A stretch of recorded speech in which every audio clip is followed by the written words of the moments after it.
Thanks for tuning in. Thanks for telling a friend. Kelly Rizzo back on. Now, you never took the last name Saget, right? No. I think he was fine with it. He brought it up. He asked me when we got married. He's like, so you're keeping Rizzo? And I was married before Bob, and I went through that awful name change to change my name at first. And then when I got divorced, I had to change it back. Yeah. And I'm like, I'm not going through that Too again. big a hassle. It's such a pain in the ass. Was not doing it again. The worst are the airlines to change your name on the Mileage Plus programs. Oh man, now I was like, I'm not doing. It was easier to get a passport. You know, it's funny. It is so hard to undo things that get done. Yeah. It's so much harder to undo Yes. them. It's like a bone got broken, it never got reset properly, it calcified, it grew back, and now it's all fucked up, and to redo it is painful, and you have to break bones. I remember early on, I had a situation with the IRS when I was young. And I was a carpenter, but I owed them like $4,000. And I just paid them like $29 a month. Oh, yeah, the payment plans. Yeah, well, it's funny. At the end of it, when I finally started making some money after like 2 years of paying them back, maybe 4 years of paying them back, I'm like, all right, well, how much do I owe them now? And they're like, $4,000. And I'm like, wait a minute, I've been paying them for 5 years. And they're like, oh, that was just interest. Yeah, it's the penalties. It's just the penalties. The penalties add up. You still owe them. I had the same thing. And that was another thing when it came to changing my name. I'm like, I'm not having the IRS not know where I'm at. They need to be able to find me at all times. I am not missing a message or a letter. I'm not changing my name. Well, I owed them, and I was on a payment program with them. And then at some point, I sold a script to Animaniacs, the cartoon. Okay. And I got paid, a princely sum back then of like $2,500 or something. Like I thought, now I'm like Ernest Hemingway. Like I'm a professional getting paid to write. And so they owed me $2,500 but I never got the check. So then I said to them, where's the check? And they said, well, the IRS put a lien on it because you owe them money. And I said, they're very good at enforcing laws that involve them getting paid, by the way. Yeah. They're not great at streetlights and potholes and things of that. If you got a big crack on the sidewalk in front of your house, that'll go on forever. But when you owe them money, they get super efficient, right? I had that, and I dealt with that, and I still have PTSD from that, and I will never go through that again. So I said to the IRS, that was a mistake because I had a payment plan worked out with you guys before this, and I'm on a plan, so I should get the money. Yeah. And they said, okay. And they looked into it, and they're like, we made a mistake, so here's your check. And I said, thank you. And then about 3 years later, I went to buy my first house, and the guy sitting at the computer at the bank, he's like, oh, boy, we got a lien here from the IRS. That doesn't look good. And I go, that was nothing. It was a mistake. They made a mistake. Yeah. And then they gave me the money, and they're like, well, it says you got an IRS lien here. And for the next 8 years, every time I went in something, it's like, whoop, IRS lien. A mistake they made that they would never undo. Yeah, I had that at this was, maybe 15 years ago or so, and at one point, I only had $3,000, I remember, in my checking account, and they came and took all $3,000. I had nothing, like zero. Like, how can they do that? Like, how can they just take all of it? Clearly, they know my accounts. They know that's all I had. Anyone who knows these stories and has owed the IRS hundreds of thousands of dollars, if I have in the past, and paid them off and so on and so forth, when you start hearing these stories about the learning center, the hospice center, the daycare for the autism and the grift, and you just sit there. This one person made $28 million in 2 years by opening a hospice center in his Beverly Hills mansion. You just sit there and you think about all the times they told you they need your money, and you just go, I just want to throw up in my hat. It's little old me. How am I going to buy my food? How am I going to pay my rent? They raided your account. They took my... I'll tell you, $3,000, 100% of it. I'll tell you, see, to me, I'm always fascinated in the chasm between how they treat you when you owe them money and then how they treat you when like somebody else owes you money and how they do it. So I had a car. I've never had that. Total. I've only owed them. I had a guy. Well, this wasn't that. This is the system. Okay. I had a car get completely taken out by a drunk driver. I wasn't in it, but it was just parked in front of my apartment, and it got destroyed. And the guy fled. And he was clearly drunk, and he drove his car, sparks shooting out, tires popped, abandoned the car, took off on foot. Oh, they caught the guy. And before you know it, we end up in court together. And he doesn't have any money, but the judge basically says to him, you got to pay out Mr. Carolla, $100 a month until your $4,000 is taken care of or whatever it is. And then at some point, I don't know, a year went by. I realized I wasn't getting any checks.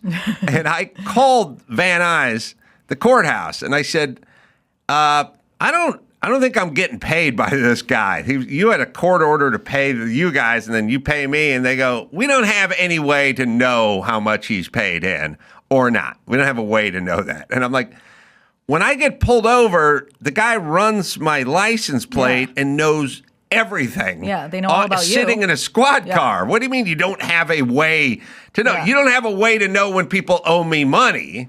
You do have a way to know when people owe you money. So maybe you should put the same effort. And same system. That's the problem. Yes.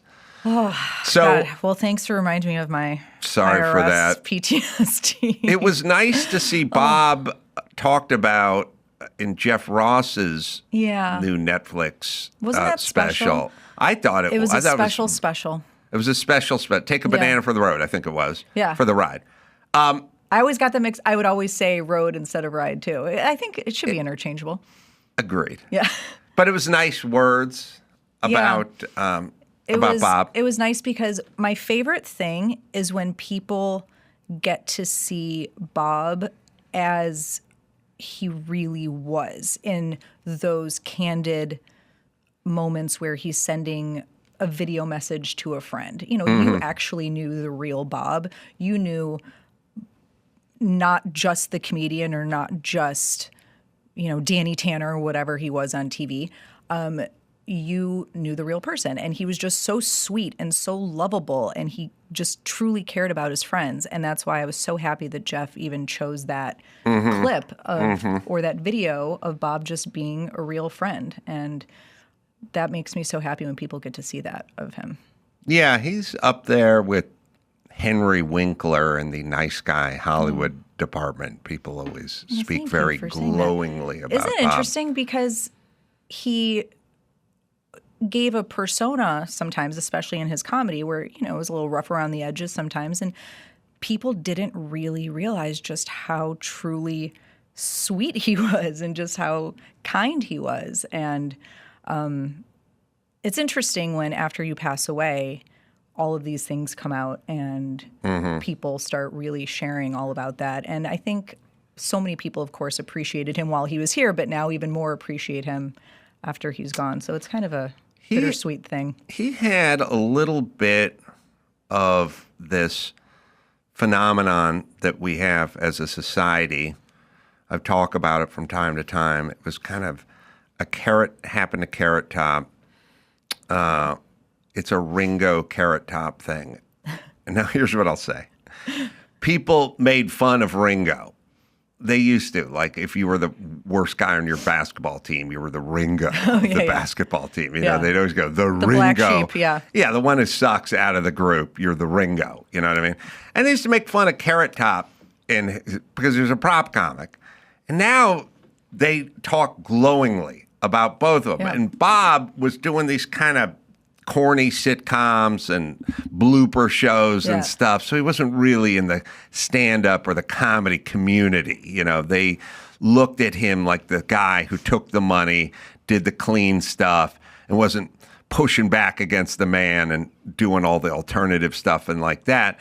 And so they kind of looked at him as, they kind of did what they did with Carrot Top with him. But then some point, they came back around. Yeah. And they started to appreciate him. And then it became Saget's great comic, great guy. Like they just. Yeah, I think what happened with him, his trajectory was really interesting because he was a comedian at first. He started out in the late 70s, early 80s at the Comedy Store. I mean, with at the same time as, Richard Pryor and Eddie Murphy and all of these people who were making their names in comedy at the time. And he was in that circle. I mean, he was with, doing stuff with Rodney Dangerfield back in the day. And he was first and foremost a comic. But then he got the family television stuff. And so the critics and let's say the mass media only saw him as that family guy. And he was always wrestling with that because he's like, this is what people know me as, but it's not really who I am. Yeah, it's kind of I'll think of it. David Cassidy had that. Mm-hmm. David Cassidy wanted to play rock guitar, sing, and be Jimi Hendrix or Eric Clapton. And then he landed in the Partridge Family. Yeah. And now he's doing this bubblegum pop, and he wants to rock. Yeah. But he's now known as the bubblegum pop guy. And we're kind of... We don't have that much time as a society to really scratch everyone's lottery ticket and really get to know who they are. Right. We just go, it's Danny Tanner, it's Keith Partridge over there. Yeah. And then we move on. Yeah. We don't know that guy's a great guitar player who's got chops and stuff. We don't know. So we just move on. And some people get out from under it, but, I don't think like David Cassidy ever did. When you said David Cassidy, the first thing I thought it was a Partridge Family. I think Bob did have a few different avenues in terms of, depending on the audience, people knew him from, yes, it was either Full House or America's Funniest Home Videos, but a lot of people, the first thing they said when they came up to him was, oh my God, the Aristocrats. Loved you from that, like loved you in this, loved you, where it, once again, depending on if you're a 18-year-old girl or a 52-year-old guy, you're going to maybe know him from something different. And he was really happy when people came up to him and said, I know you from the Aristocrats.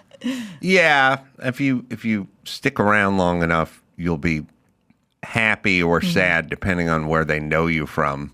Yeah. I guess if they know you from enough stuff that makes you sad, then maybe you weren't making the great choices. Yeah, well, I don't mean Bob. I just mean in life. Like if you got a whole resume of stuff that you wish you didn't do or you don't like. But I agree. It's better to have somebody with a deep cut, like pull something that you even forgot you did out and say, I love that thing. Yeah. But he came around to it in the end. He was really fighting against the Full House image and just being known from that show for a long time because it wasn't. In his mind for a while, he was like, it's not that funny. I don't really get to be funny.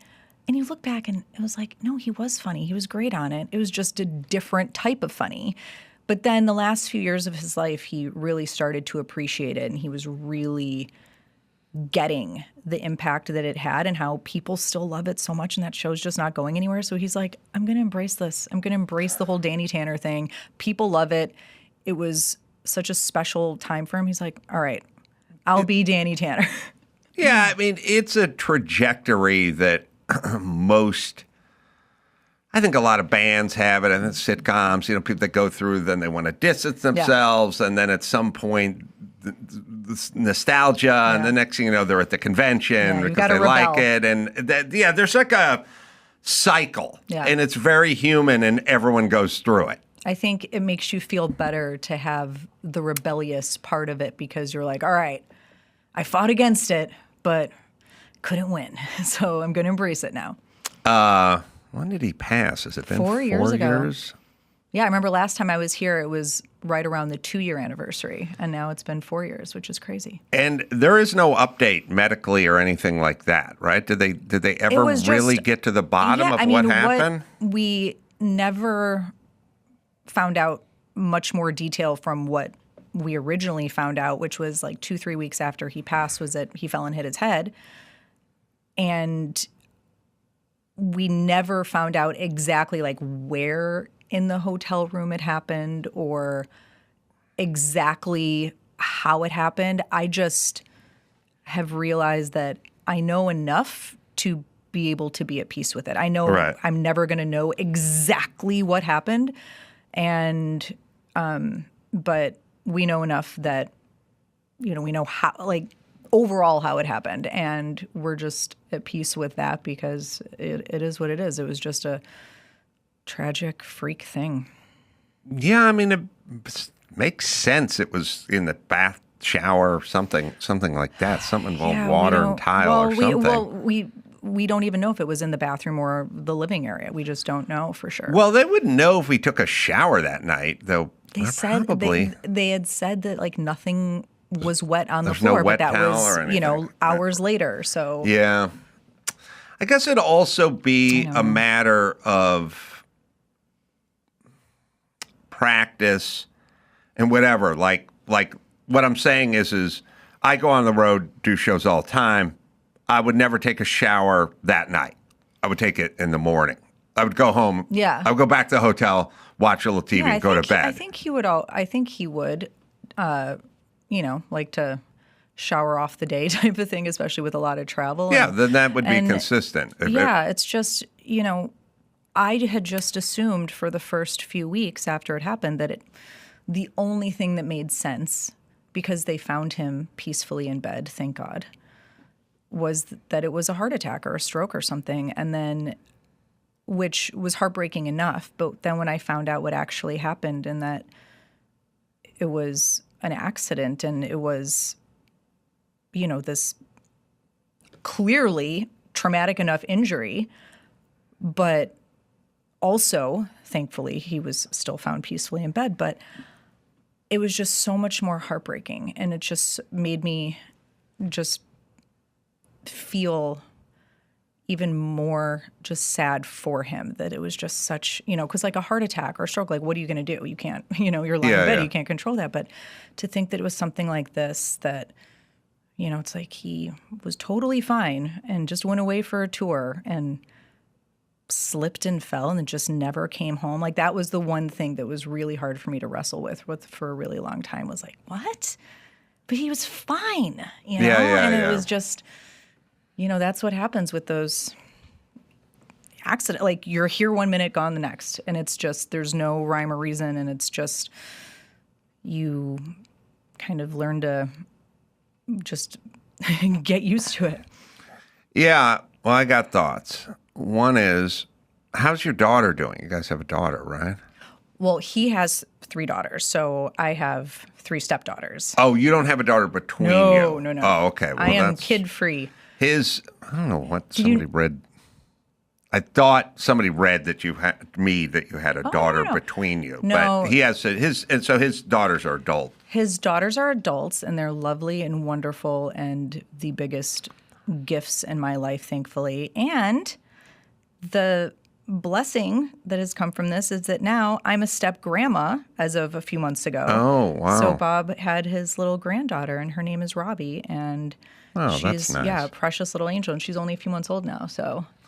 I'll tell you something I've been thinking about when I think about the shower and getting a little older.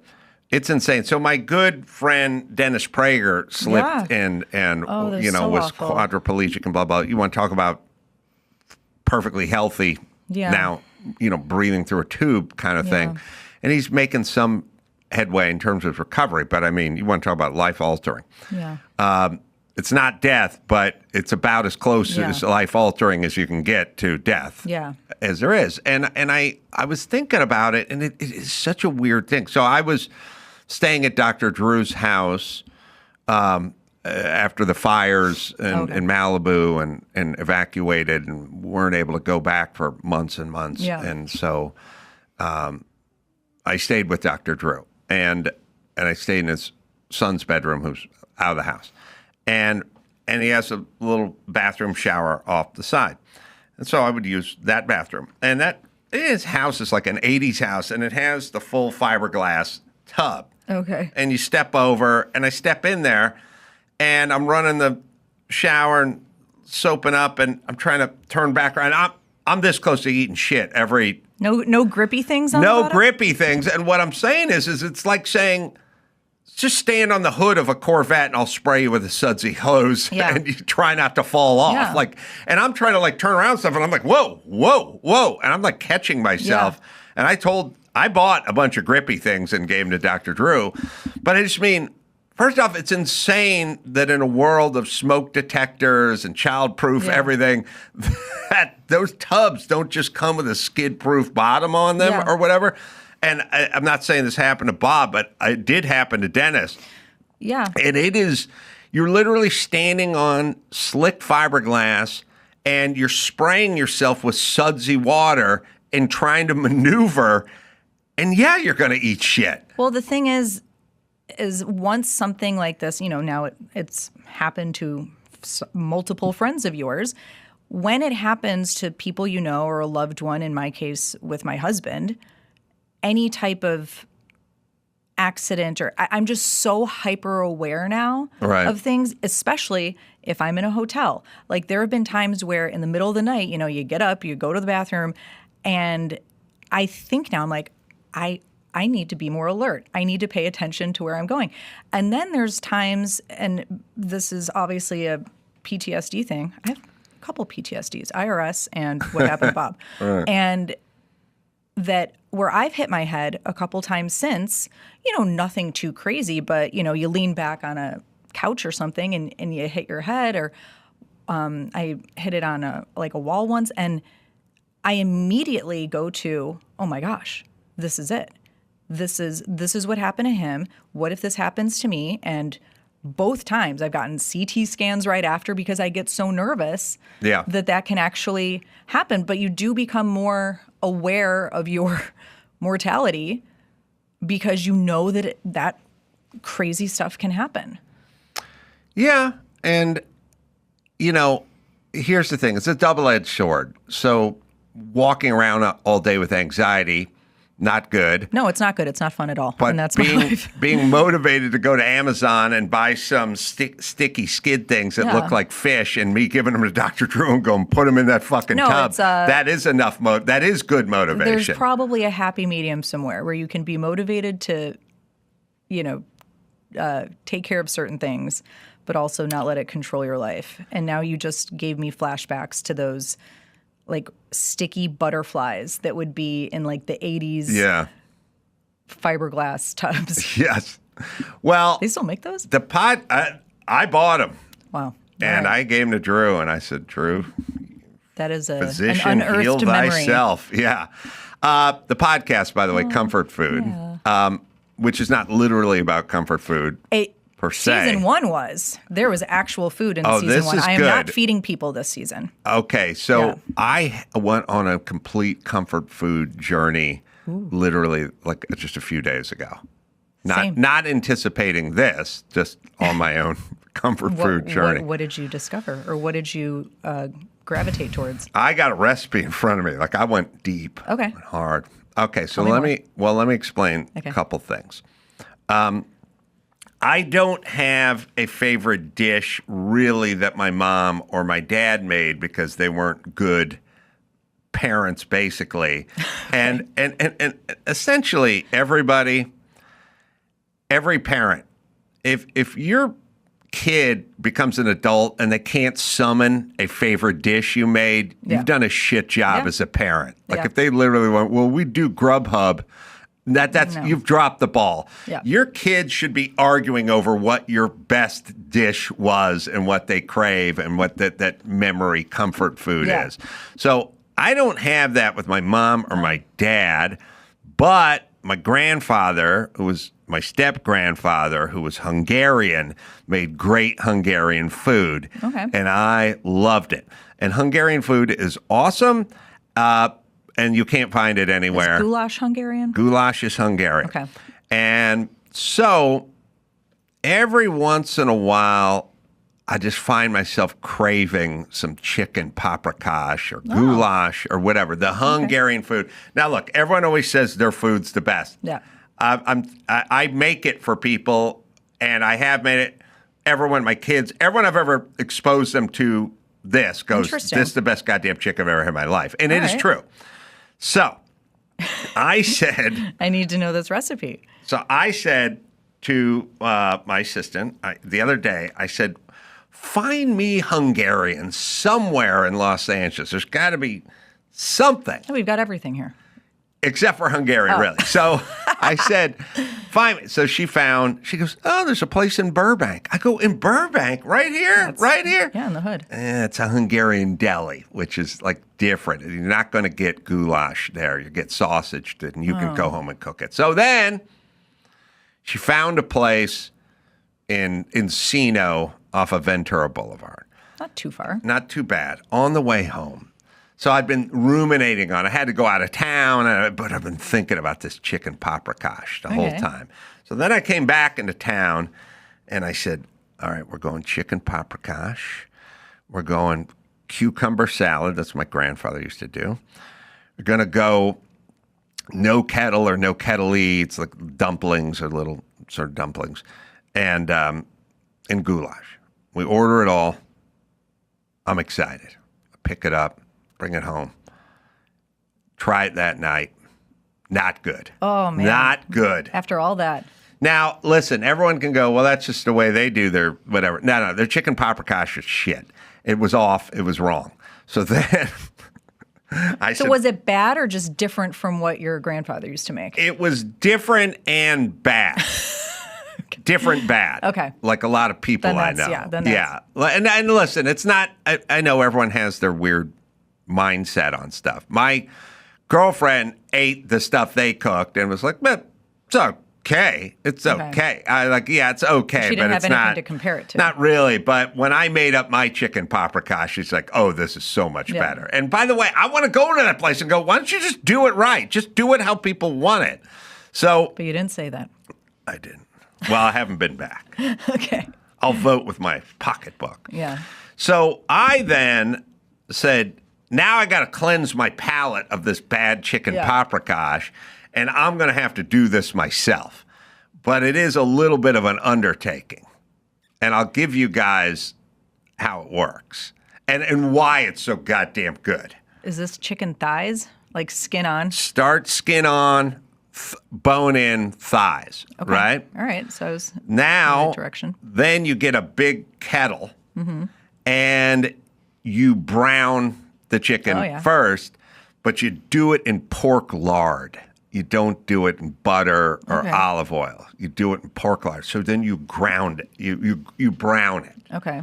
And it's like almost a little deep frying a little in the pork lard in Interesting. there. Okay. Yeah. Then you take, and I got it. I'll give you guys ingredients, but it's pretty easy. You just go Paprikash. authentic chicken paprikash. Okay. You got pork lard, you got chicken, you got 2 medium yellow onions finely chopped up, garlic, Roma tomatoes, optional, Hungarian bell pepper, which is not a bell pepper, it's a kind of spicy pepper, optional. Okay. Now you got to get 3 to 4 tablespoons of good imported sweet Hungarian paprika. I was going to say that's got to be what it's named after is the that. paprika, right? Okay. Salt, chicken broth instead of water. Oh, man, I'm so hungry now. All-purpose flour, blah, blah. So what you do is you brown the chicken in this lard, and then you take the chicken out. Okay. And then you add a ton of diced up onion, just a pile, as much diced up onion as you can, and then garlic, and then you kind of brown that up. And then you can't burn the garlic. Can't burn the garlic. Then you got to take it off the heat because the paprika you don't want to get it too hot. Okay. And then you add the paprika in and you stir it all up. And essentially you make this bright red Like a roux. Right. And it's thick and it's all onion and paprika and garlic. And then you add like two cups of chicken broth and then stir it all up and then put the chicken back in and put the lid on and cook the chicken in that. Well, now I've got to try this. Then at a certain point, you remove some, put it in a bowl, put a little bit of flour, put a little bit of sour cream, and put a little bit of cream and whisk it all up and then put it back in and stir the whole thing up So and then put the lid on like it. a gravy to then thicken it up. thicken it up, but also the sour cream and the cream yeah. makes it really creamy, and it goes from sort of bright yum. red to All kind of right. orange color. All right. And then the chicken just just drinks it all up, and then you put it over the no kettle dumplings, and it is fucking heroin. Okay, It is so unbelievable. if I would have had you on season 1 of my podcast, it was all the guests got to pick their favorite comfort food, and we would eat it while we were talking about death and grief. Because it makes it a little easier if you're Sure. eating your favorite food, at least.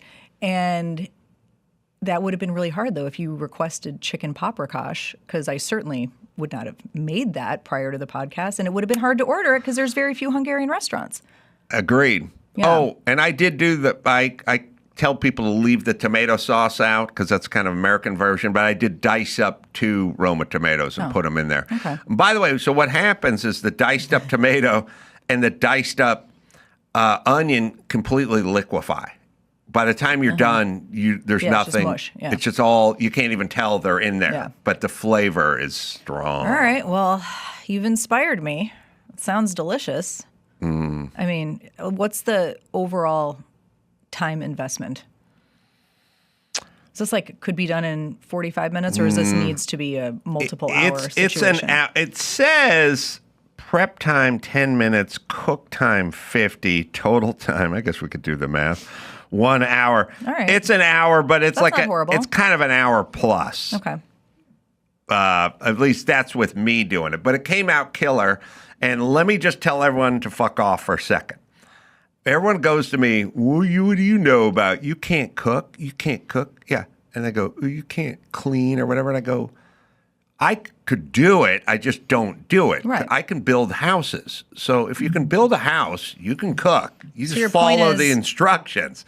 It's like, it's this weird thing where it's like you're a comedian and you're a blue collar guy and you build houses and you like race cars. Yeah. So what the fuck do you do in the kitchen? Yeah. And I'm like, I'll do whatever I want in the kitchen because of all that shit. If you can build a car engine, you can make chicken paprikash. But the whole point is that if you can do it this well and you're not a cook, those people at the Hungarian restaurants should certainly be able to make a good chicken paprikash. I'm really- if that's their literal job, Their stuff was bad. And then they shouldn't have a restaurant. I am toying. You tell me. Do I go in there and just go, listen, No, bring I'm in not- your chicken paprikash. yes, I'm not trying to offend anybody. I'm actually here to sort of help. But And they certainly won't be offended if you say it that way. I don't know. I get this with a lot of people in life where I go, let me just help That you. will certainly ensure that everyone they're gets not angry. offended. But I don't know why you have to get angry. Your chicken, staple dish. it sucks. It sucks. It is not, it is a little less than half as good as the shit I made by going on the internet and typing in authentic So your chicken recipe was paprika. from the internet? It wasn't even your grandfather's my grandfather ancient recipe? My grandfather did this before this. But what I'm saying is it's tons of onion, Yeah. tons of chicken, Yeah. and don't use water, use chicken broth. Now, my grandfather used to boil chicken bones. Oh, yeah. See, that's too much And work. get the juice out because he couldn't buy a box of chicken broth back in the day. You Yeah, know, you had to make chicken He stock. made chicken stock, but he knew not to go to tap water. Go with chicken stock in there. So, and in stuff like lard versus margarine or something like cooking the chicken.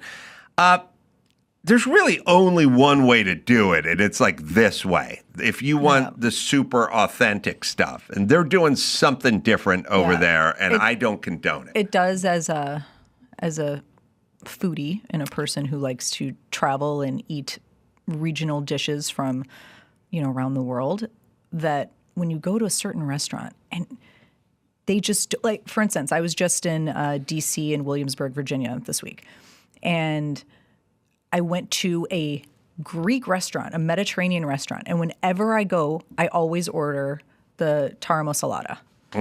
What is that? Which is the whipped fish roe spread. It's I think it's it's not cod, but it's anyway, a whipped fish roe with potatoes, olive oil, garlic, lemon. It's delicious. And Sounds most good. Greek restaurants do it really well because that's what they should be doing.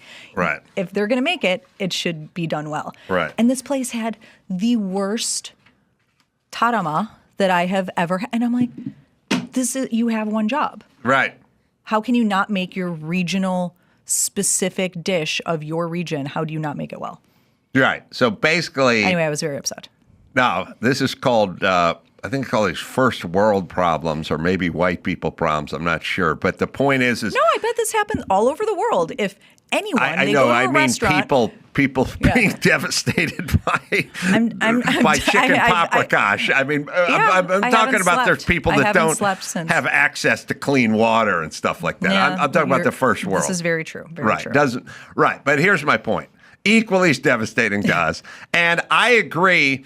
This is sort of the compulsory part. You can experiment with your desserts, but you better nail chicken paprikash or the Greek fish spread because that's what brought you here. Yeah. Yeah, I agree. Agreed completely. Now, do you say anything to the people? Like I am way too much of a wimp for any type of confrontation like that. I take it and no. For that dish, I did send it back and I never send anything back. Yeah, I was like, look, I'm a tarama connoisseur. This is not, we couldn't even eat it. So that I complained, but normally I just Were they trying to put their own stink on it? Were they trying to do their own thing? This was a celebrity chef. It drives me nuts. Don't fuck it up. Right. Do not fuck up, but do it the way you should do it. It's kind of like when you go see a band and they have their number one single that has been their hit single for 40 years, and then they put some weird, rendition of it. No.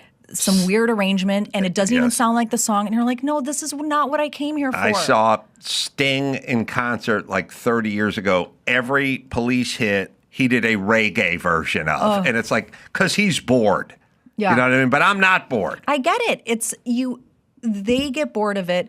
They've sang whatever song, Stairway to Heaven, 500 billion times. But that's what the people are paying for. Agreed.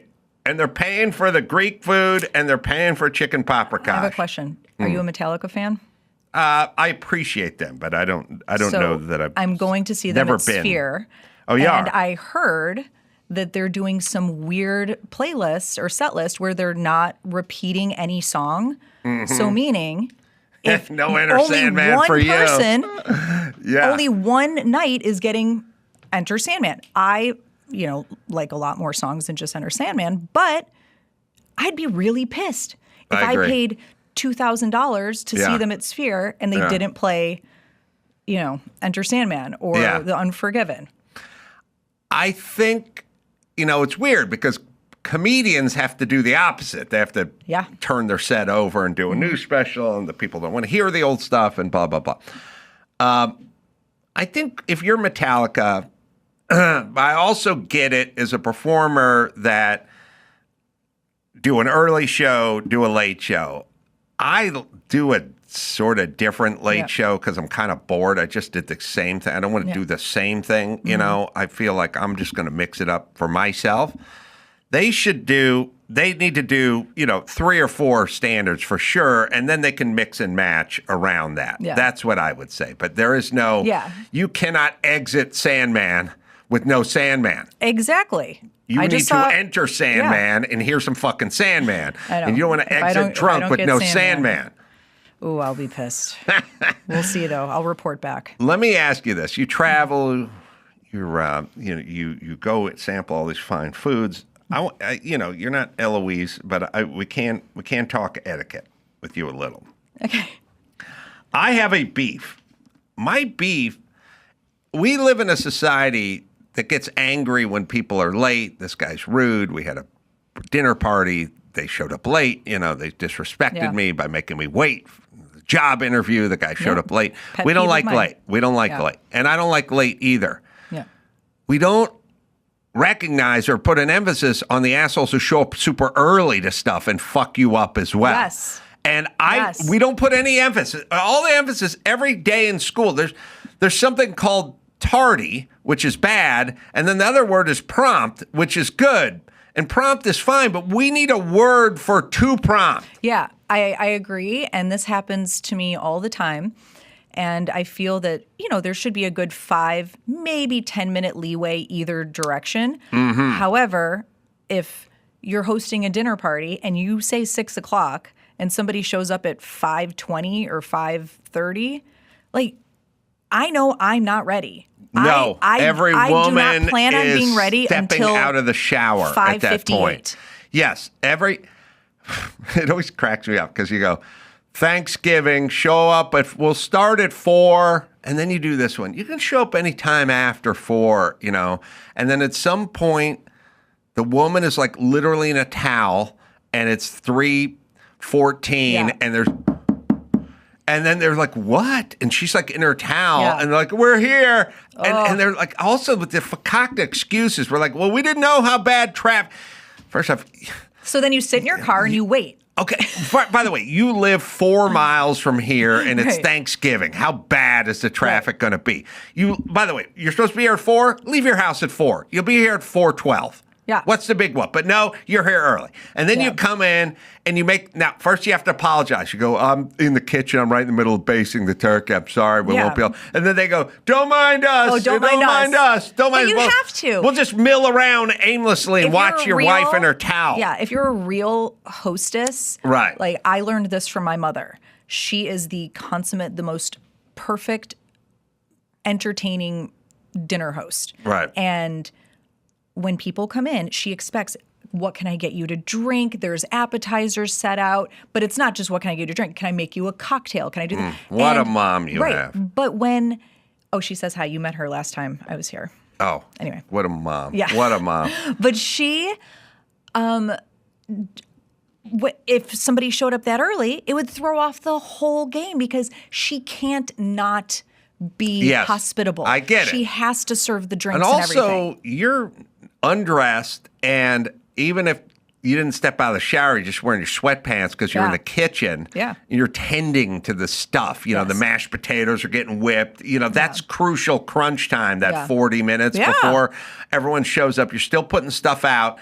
And then they do the, don't mind us. Don't mind us. We'll just mill around your home aimlessly and look at stuff. Well, that's half done. And then at some point, you'll go, okay, I got to tend to the roast in the kitchen or something. And then at some point, they'll come in and they'll have a bottle of wine. They go, did you have an opener? And you're like, serve themselves. Yeah, I haven't put the opener out yet. Hold on. Right. Oh, no, don't bother. We'll serve ourselves. We'll help ourselves. How do you work this remote? We're just going to watch the game. It's diabolical. They're fucking people. And Dr. Drew, who's Mr. Prompt ass, but not prompt, I would argue in many situations, being half hour early is worse than a half hour late. Yeah. Thanksgiving, who the fuck cares when you show up? Yeah. But you show up a half hour early, I'm in the shower. Right, but see, you wait in your car. You wait in your car. Yeah.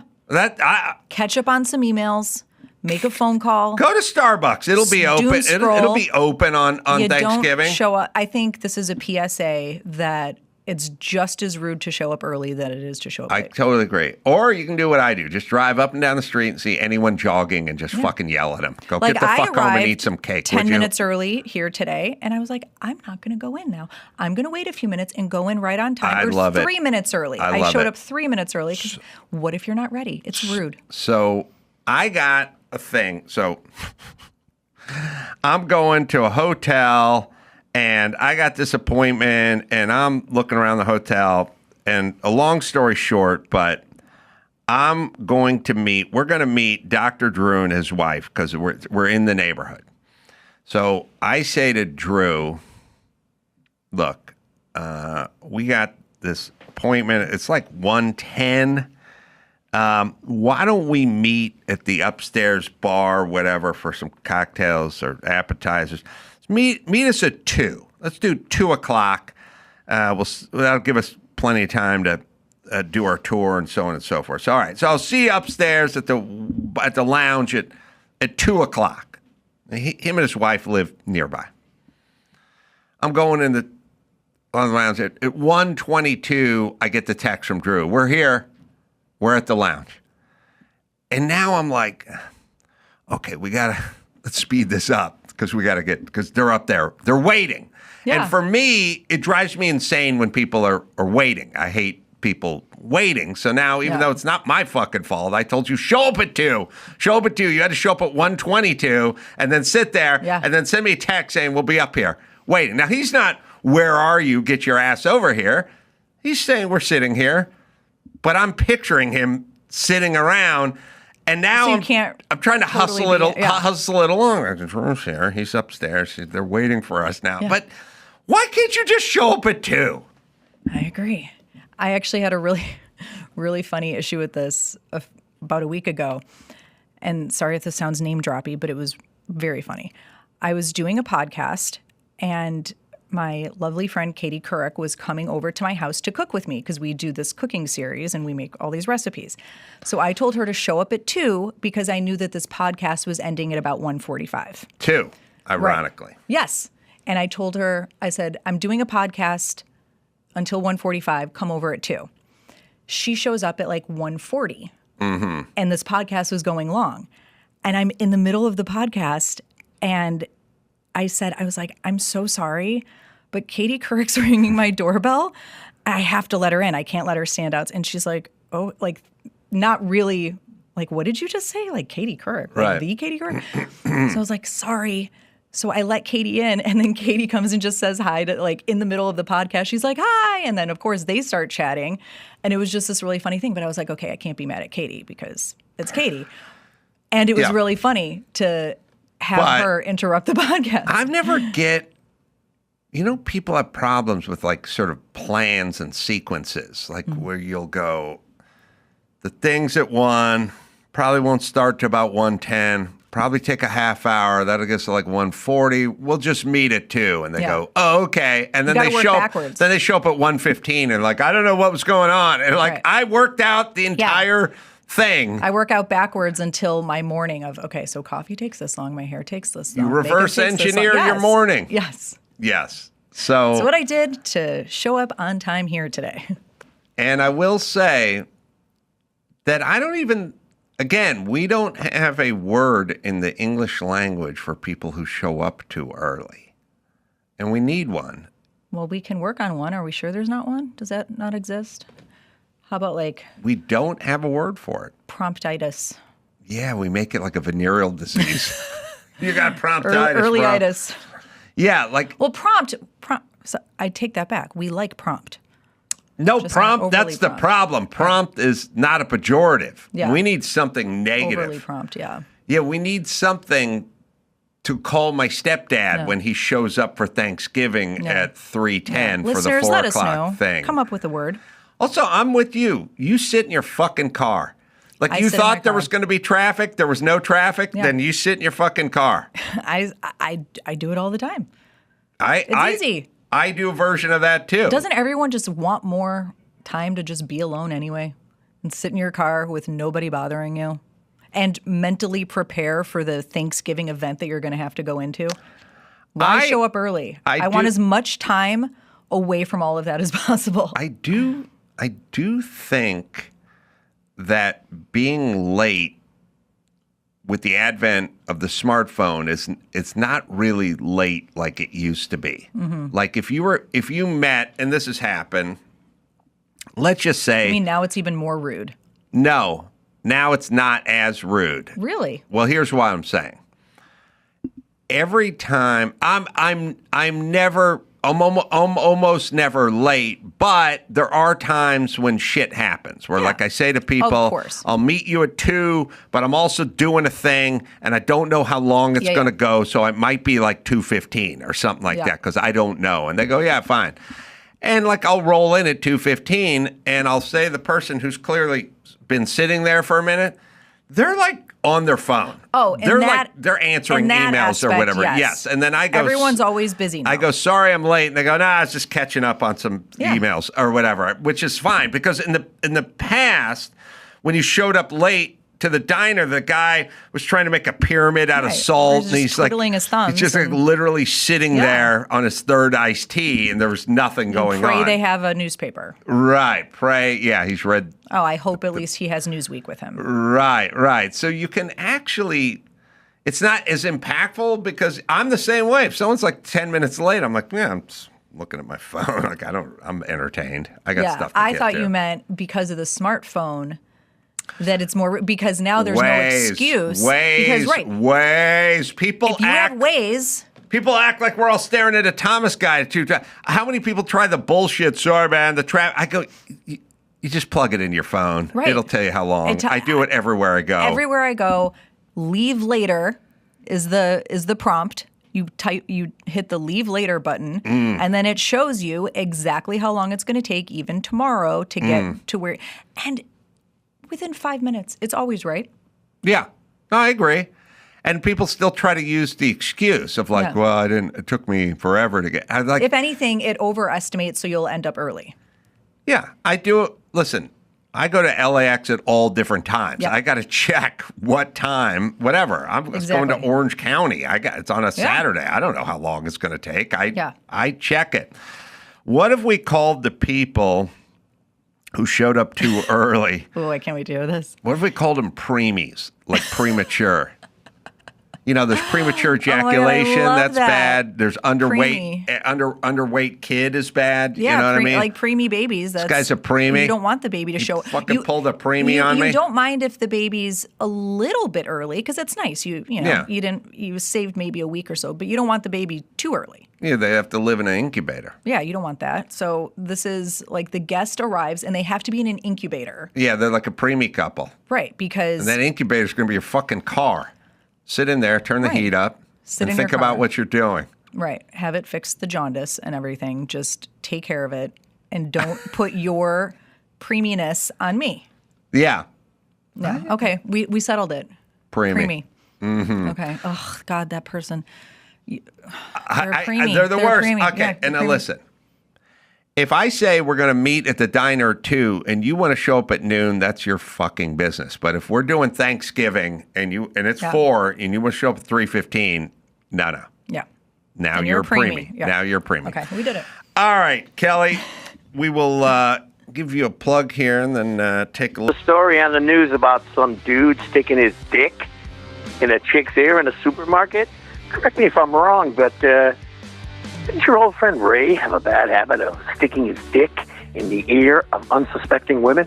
Get it on. You can leave us a message at 888-634-1744. Well, I'd like to defend my friend Ray. That was not some rando woman he put his dick in the ear of. That was his mom's friend, Kathy. So it had total context. And she was at home. It was not like we're at a Trader Joe's and Ray put his dick in a random woman's ear. This was his mom's friend, Kathy, and they were in the privacy of Ray's mom's apartment on a weekend. And also, Kathy was kind of asking for it because she was talking on the phone and she left her ear exposed. You never leave an open ear. Now, she had one with the phone. I'm gonna leave these headphones on all the time. Yeah. But if she was a Time Life operator, he wouldn't have got her. But she made a couple mistakes. Mm-hmm. She sat down, mistake number 1, and then she spoke on the phone. Number 2, she left her open ear out. You don't leave it out. You know what I mean? You put the phone on the open side and put the wall side. You put the open ear against the wall side. So she took her open ear and she left it out to the living room and then she sat down. And so obviously Ray had to put his dick in her ear. How old was Ray? Oh, he was like, he was like 18. I mean, he was a kid. You can't expect people to know. The To keep their frontal privates to themselves. Cortex is not Fully formed. fully formed. Till 25. Right. Yeah. So 18 is like prime dick in the mom's friend's ear. I just feel like I have a 2.5-year-old boy, and he has not tried any of these shenanigans. I feel like as his mother, it's my responsibility to make sure that he doesn't do this to anyone. Yeah. Well, Just keep it, Irene did the best she could, but Ray still got Kathy in the ear with his dick, Is this like a hazing thing? Like, is this a thing that dudes do that I'm just completely unaware of? Like, is it like a frat boy thing or a sports thing? Like, the smacking of the butts? Nah, this is pretty unique this is a certain rarefied air, an elite fighting force, if you will. Okay. Not every guy can pull this off, is basically what I'm saying. So this gentleman at the supermarket and Ray, they're part of an elite fraternity. I don't know if you even want to. It. I'm not going to defend Ray, but I don't think he's in the same category as the weirdo at the Valencia Whole Foods. No, Kathy, like I said, she knew what she was getting into. She went to visit Ray's mom. You got to know something's going to happen, right? Troublemaker.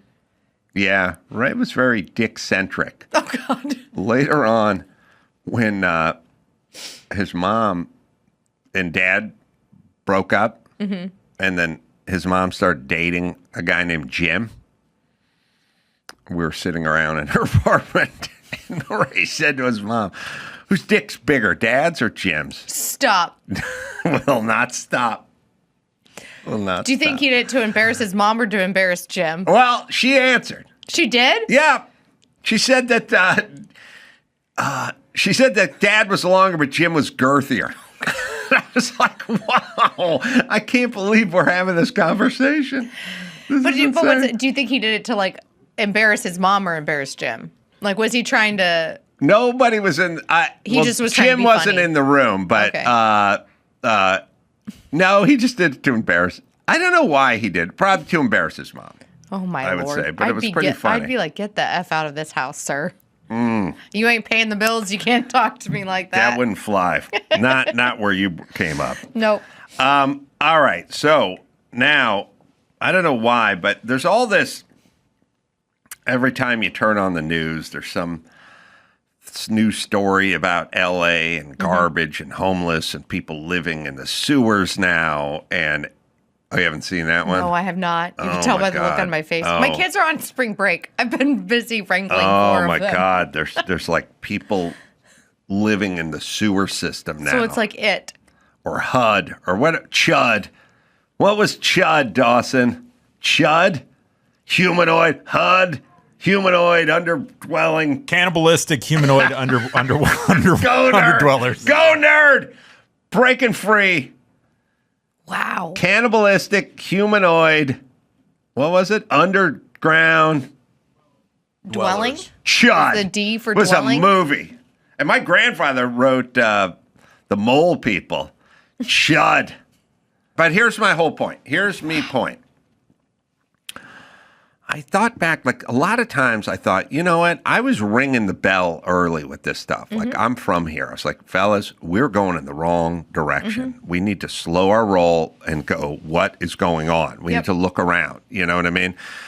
And it's kind of like there's a part of life where you go, well, my husband, he doesn't drink at all. He's very into fitness, or he gets up early and he just doesn't drink. And you go, good for you. And then there's a version of life where you go, my husband, he'll have a few cocktails on the weekend, or if it's at a barbecue or a social setting, but he's not really a drinker, but maybe he'll have a glass of wine with dinner. And then you go, my husband, he'll during football season, he'll watch the games and he'll tilt a few. He'll tilt a few. We don't want him driving on those days. You know what I mean? And then there's a version where your husband just gets up in the morning and gargles with vodka when he's brushing his teeth. Shows up to work drunk. Right. And you go, okay, now that's a problem there. The glass of wine with dinner, no, that's fine. We can do that. We're mature adults. Now we got an issue. And I've been sort of seeing L.A. gargle with vodka for 20 years going, there's an issue in this town and we need to start talking about it. And they say, how dare you victim shame? Yeah. We'll show you the clip now. I think Andrew said he had it now. Wow. People living like chud. All right, so over here we got. Gee, what's your name, brother? Jared. You heard me? Yeah, hold up. We got people. There's all sorts of footage of people living underground now, That's and so heartbreaking. here's That's what I'm saying. I was asked by LA Magazine. That's on Hollywood Boulevard. I was asked by LA Magazine in about almost 16 years ago.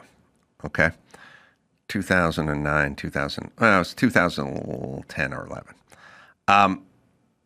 But it was this city was a different place 15 years ago. This is, and by the way, almost coming up on 16 years ago.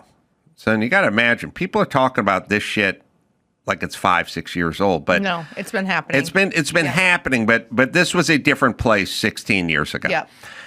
I was asked by LA Magazine, and so was Steve Martin, and so was a couple other prominent people who were from LA, essentially, because it's hard to find people in the business who are from here. You're unicorns. Right. And so they talked to Steve Martin, and he talked about, whoever, how much they loved going to Henry's Tacos as a kid and going to the observatory and whatever. And they said to me 16 years ago, fond memories of LA. And here's what I said. And then they called me a grump or whatever. But it says, all right, so here's my response. And this is December 1st, 2010. They came to me and they thought I was going to wax poetic about write a love letter to LA. And I wrote, everyone does this thing where they go, you can get to the ocean in 25 minutes. You can get to the mountains in an hour. Isn't that wonderful? I guess the answer is yes. But the school system is unusable. Traffic is horrible. Businesses are fleeing. Wow. I said businesses are fleeing You were prophetic. 16 years ago. Everyone should just come to me and go, Adam, 2 questions. What's going to be the future? And how do I make chicken paprikash?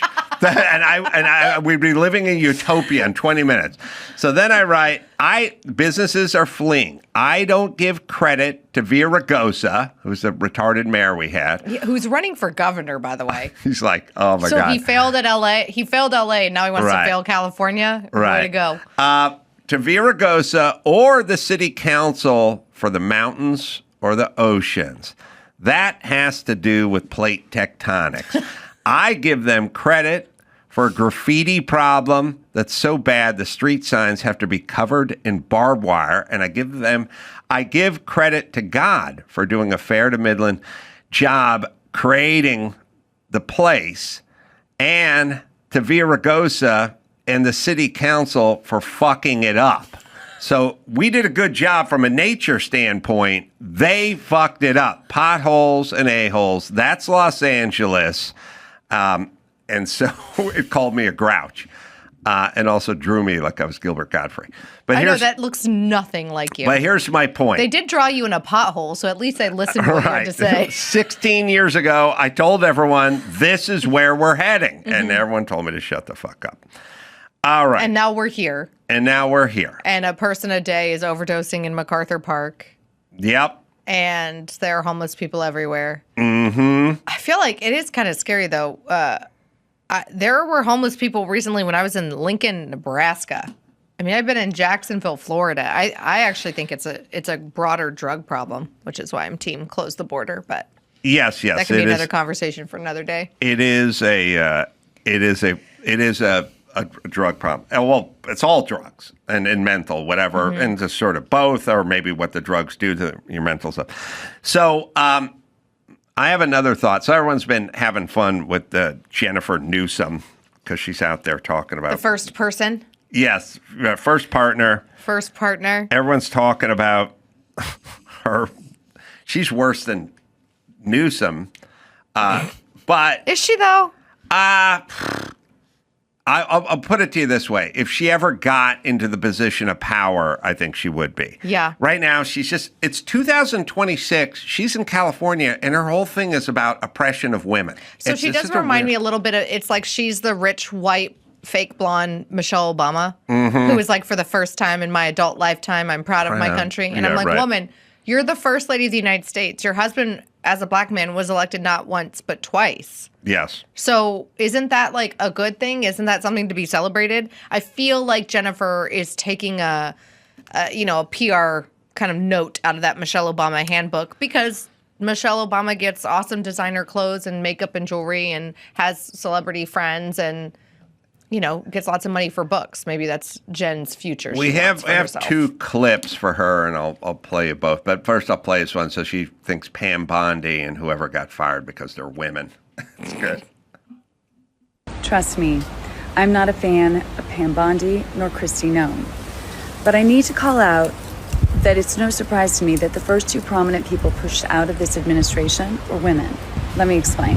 The conservative women that Trump handpicks, who align themselves with an agenda that controls women, restricting our rights, limiting our autonomy, and pushing us back into this straitjacket of femininity that is only in service of men. There's a familiar pattern here.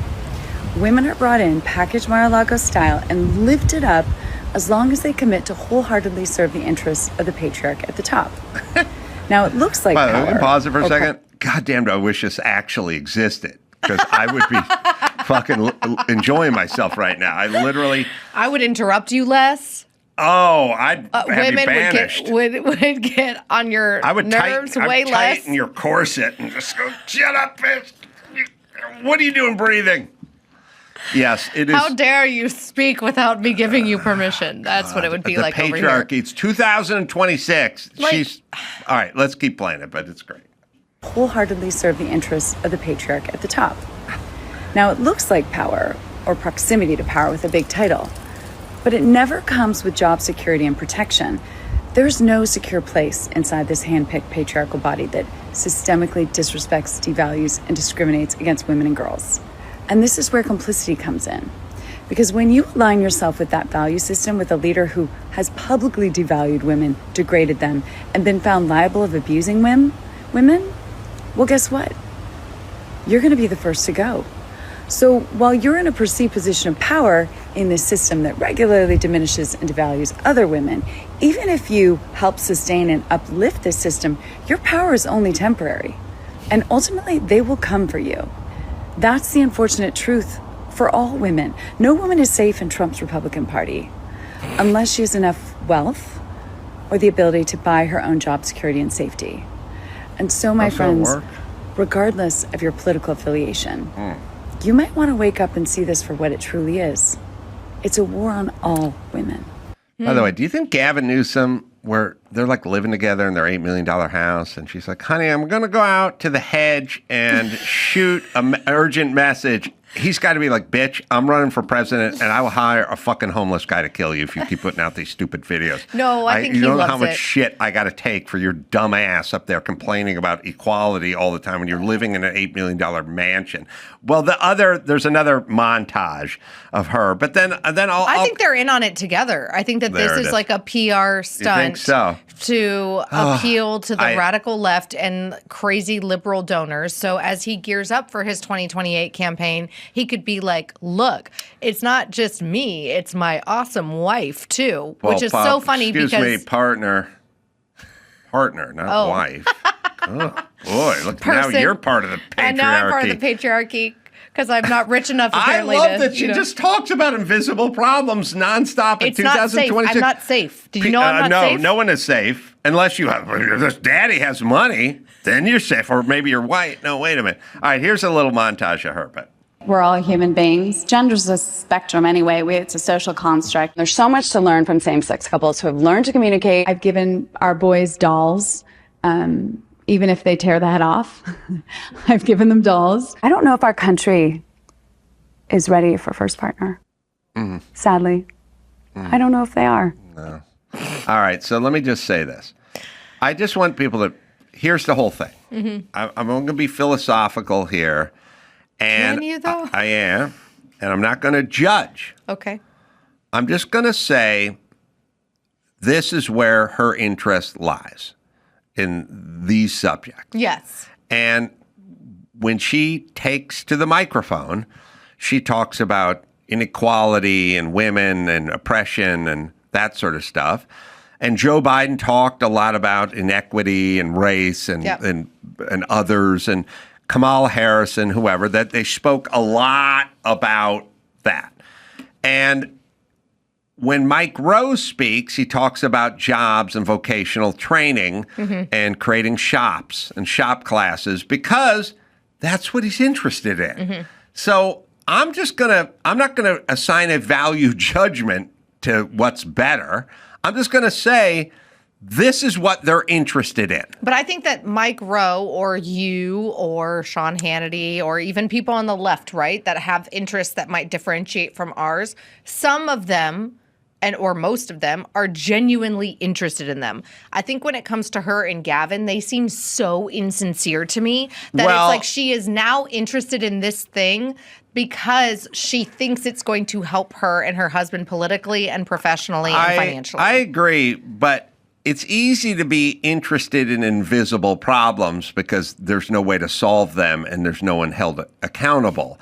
If you're interested in tangible problems, then there's a way to mark progress and money and accountability. So, but when Karen Bass or Kamala Harris or even Biden half the time, 3/4 of the time, or her or Newsom, when they talk, they're just talking about invisible shit that they're going to solve. But what I'm saying is ultimately they're not interested in what you're interested in, whether they're feigning it or not. They're always talking about women's rights and the trans community, but they're never talking about infrastructure. She also didn't give a solution. She told me that even as a Republican woman, I am in danger, but she didn't tell me what I could do about it. There's never a solution. Now, when you hear Trump talks about nukes in Iran and building a boardroom and building a big ballroom. Why? That's what he's interested in. Does he talk about trans rights? No, he doesn't. Neither does Mike Rowe. Neither does Adam Carolla, because we don't give a shit about that. So you guys have this incredible interest in this stuff, and that's not good for running states and cities because it means you're all ceremony and no pothole filling. Morgan and Morgan. Well, I've known people who've been hurt in accidents. It wasn't their fault, and they tried to tough it out. No lawyer, no help. Just hoping the bills and the pain would magically sort themselves out. Spoiler alert, they don't. And that's where Morgan and Morgan comes in. Morgan and Morgan is America's largest injury law firm. They've recovered more than $30 billion for over 500,000 clients. That is a serious track record. If you're injured because someone else was negligent, you deserve to be paid.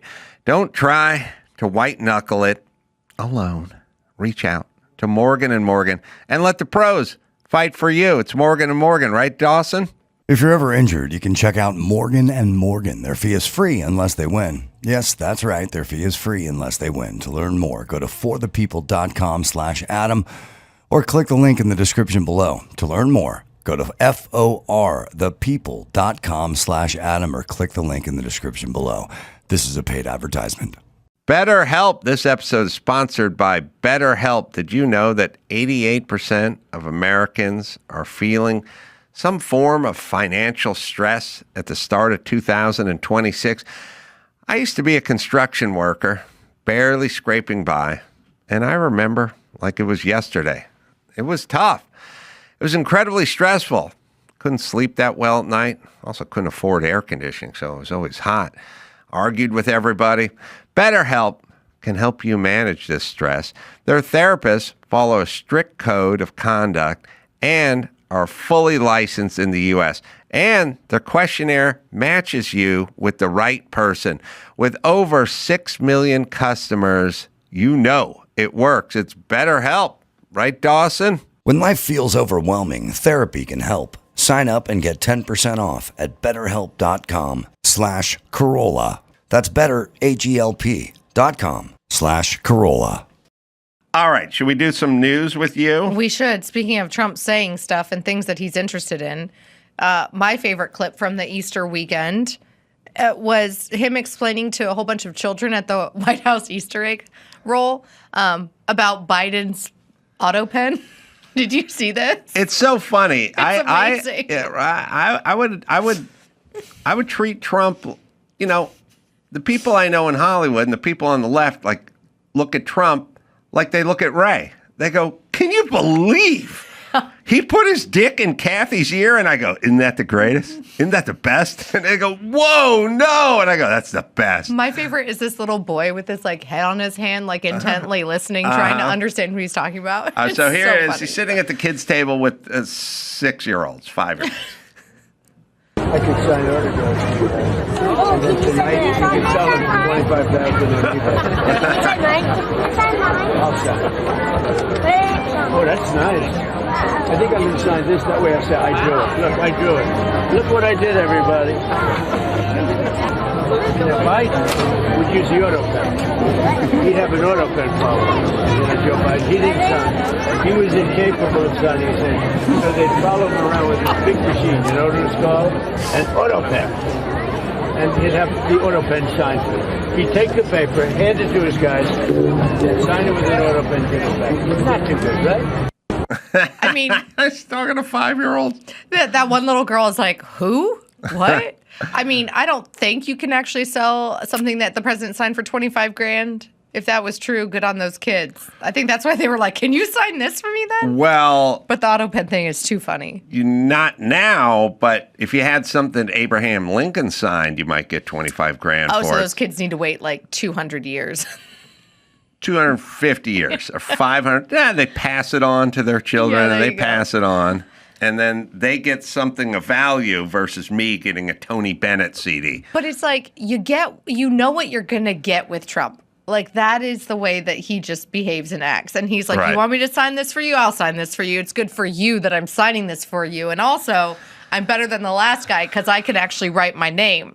Yeah. Like, it's hilarious. Remember when Biden got whisked away by the Easter Bunny? Yes.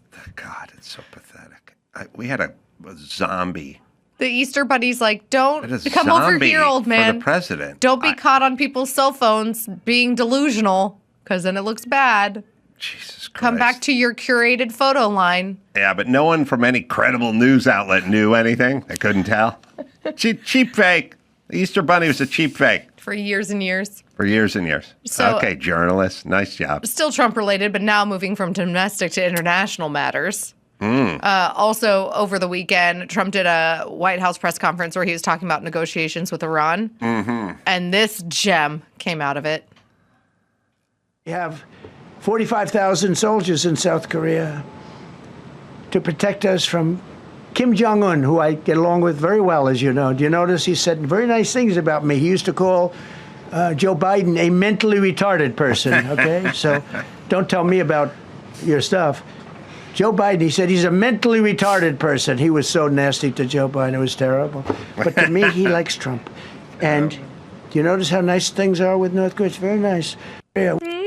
I mean, arguable if things are very nice with North Korea right now, but Well, they've not been in the news. Like, I would argue North Korea would be like an uncle who was a horrible alcoholic, but you'd go, he hasn't gotten a DUI in a while. Like, that's your sort of argument for him. Like, Yeah. he's just drinking at home he's in the living room and not bothering anybody. He's riding his Yes, bike Yes. to go get more booze. He's not driving anymore. Except we know that the drunk uncle in the living room sends out drones to other nations that then allows them to invest in terror.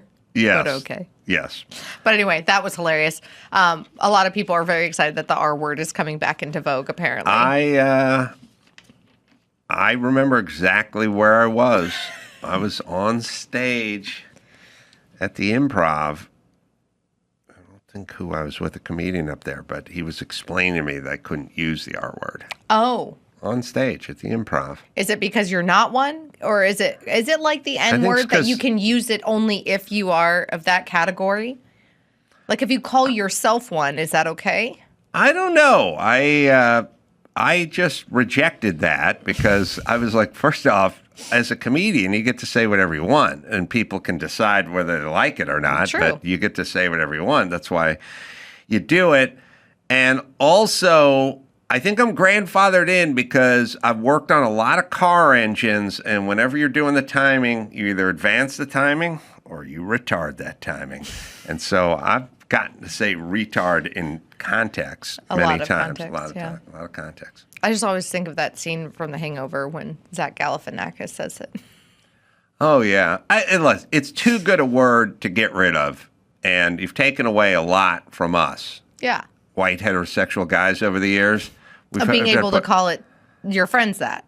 Because oh, you're no, not I mean, no, calling- we've taken away, we have to say African-American now, and we can't say, well, queer is weird. You took queer. We had queer, and then you took queer away, and then now we got queer back. No, I think the gay community has queer back. You're still not allowed to say queer.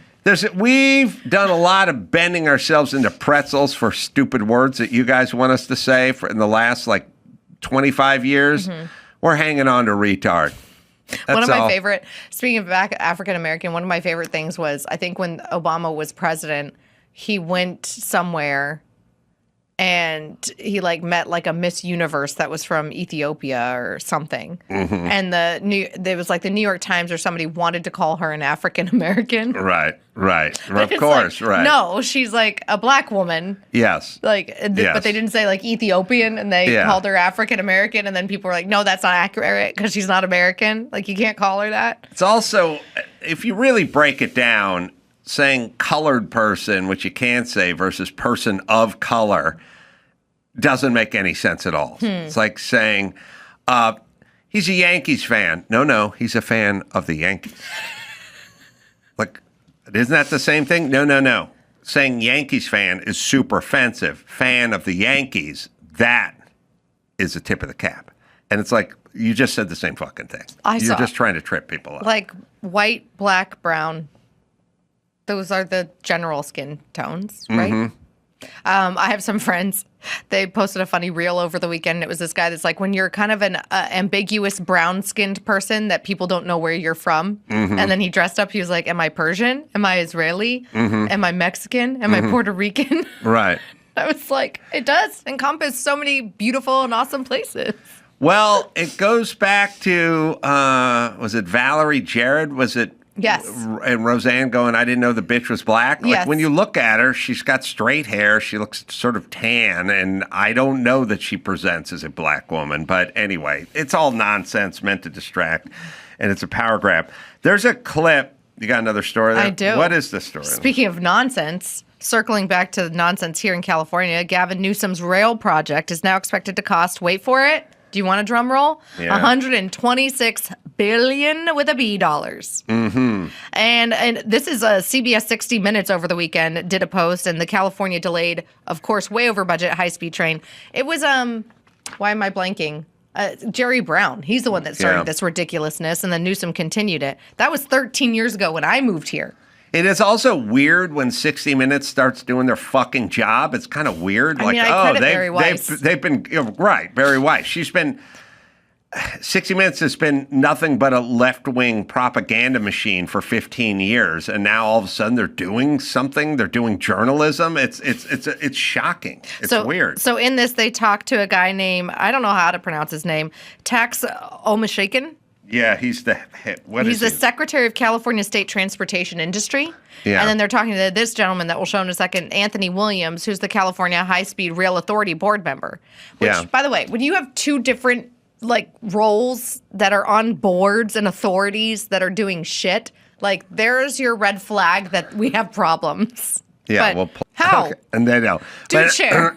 Now, here's the thing. Alicia, you're not going to like this. Okay. You're going to blame women? No, blacks. Oh, God. There's two black men sitting there, right? Now, here's what I'm saying. But they're working for the white men who told them to do this job. But here's the problem with DEI. Uh-huh. You have a program that is a massive failure. Mm-hmm. Just unmitigated disaster. I don't know if there's anything that compares to it in this history of this nation. This is big a boondoggle and disaster as that rail is, right? Yep. So then you go, well, who's in charge around here? Because somebody seems incompetent or corrupt. Mm-hmm. Then you see two black men, right? Problem with DEI. This is not, you don't have to defend black people. It's not their fault. This is not where I'm heading. Okay. California is 6% black population. you have two black men who are running, or you're interviewing at least, and higher up and in charge of this. Are these DEI hires? Is the guy a DEI hire? Is Gavin Newsom like the idea of having a black man Somebody in that role. there? Because it seems weird that in a population that's 6% black, the two guys who are in charge of the rail are black. And here's the problem with DEI. I have no idea why either one of these guys is involved with this project, who hired them, or what it was based on, but it makes me think it's a DEI hire, which is not fair to those guys, is what I'm saying. And this is the problem with DEI. Gavin Newsom or whomever would always factor in gender and race into any hire. And by the way, any public sort of high profile, whatever, they always have to factor it in. It's impossible that they don't. I mean, Joe fucking Biden, Karen Bass was almost a vice president. Yeah. A retarded socialist commie was going to be because Biden said it's going to be a woman of color. So don't tell me it doesn't factor in. And Supreme Court pick too. Who's an imbecile. Who cannot define what a woman is, yes. Right. So it's sad. But I now look at two black guys who don't know how to create a rail, and I go, is it because they're DEI hires? That's their fault for creating this. I don't want to think that. I want to think they got the best and the brightest. But knowing I think the Gavin best and Newsom the and brightest, whoever, that factored in. I think it could factor in. I also think for leftists, too, with could. stupid ideas. They announce it's factoring in. It has to factor in. It's also like loyalty. Like, I bet you these guys' background has been, you know how bureaucracy, say that 5 times fast, bureaucracy begets bureaucracy?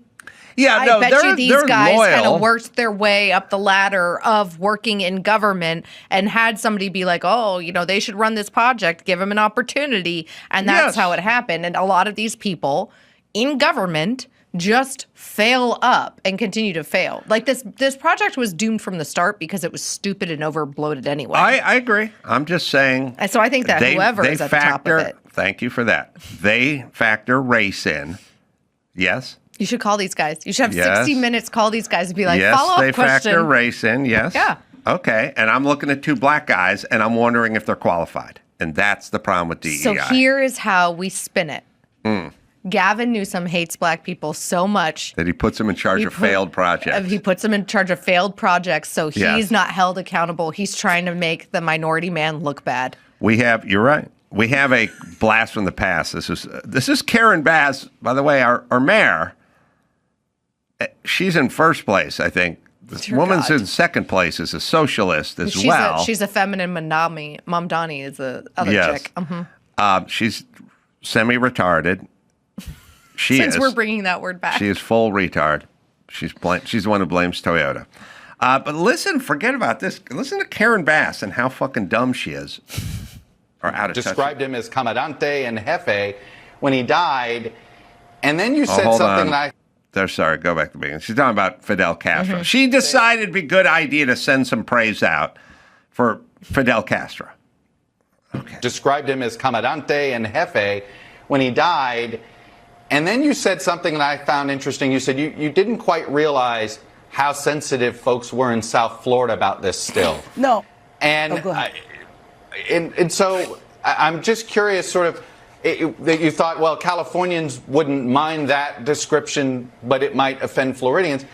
Forget that a minute. Yeah. It still seemed as if you had a soft view of Castro. I think the use of the term Comandante and Jefe, what I meant by that is that clearly in Florida, that is a term that is endearing to him. I didn't see it that way. All right, hold on. What do you mean you didn't see it that way? Every time I walk on a job site, I'm like, the Jefe is here. Like, that's how everyone knows. El Jefe. Well, you either don't know the word or you know it and you know what it means. Yes. It's not, I know the word, but I don't know what it means. Once again, she's trying to make anybody who understands Spanish seem stupid. Like, as this wise, all-knowing, powerful mayor of Los Angeles knows better than you, someone who maybe grew up in a Spanish-speaking household, because she knows what Jefe means, but you do not.